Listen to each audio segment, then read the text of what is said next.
পোশাক খাতে জ্বালানি সংকট সমাধানে সরকারের নেওয়া উদ্যোগ 1 বছরের মধ্যে দৃশ্যমান হবে এমন আশ্বাস দিয়েছেন প্রধানমন্ত্রী তারেক রহমান। এ তথ্য জানিয়েছেন তৈরি পোশাক শিল্পের মালিকদের সংগঠন বিজিএমইএ এর সভাপতি মাহমুদ হাসান খান।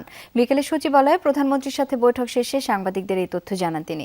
প্রধানমন্ত্রীর সাথে বৈঠকে উপস্থিত ছিলেন বিজিএমইএ পরিচালক সুমাইয়া ইসলাম রোজালিন সহ অন্যান্য নেতারা।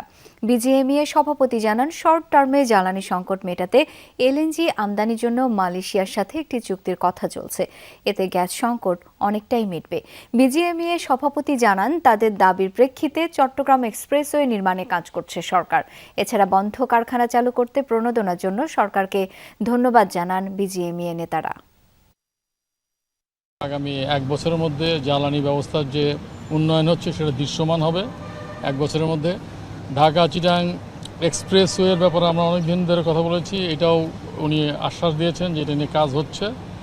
এবং শর্ট টার্ম সলিউশনে জ্বালানির ক্ষেত্রে মালয়েশিয়ার সাথে একটা চুক্তি হবে। মালয়েশিয়াতে ছোট করে আইএসও ট্যাঙ্কের মাধ্যমে জ্বালানি অর্থাৎ এলএনজির সরবরাহ করা হয়। সেটা ইন্দোনেশিয়ার সাথে ওরা যেভাবে কাজ করে বাংলাদেশের সাথেও সেটা নিয়ে কাজ করছে জ্বালানি মন্ত্রণালয়, এই আশ্বাস দিয়েছে।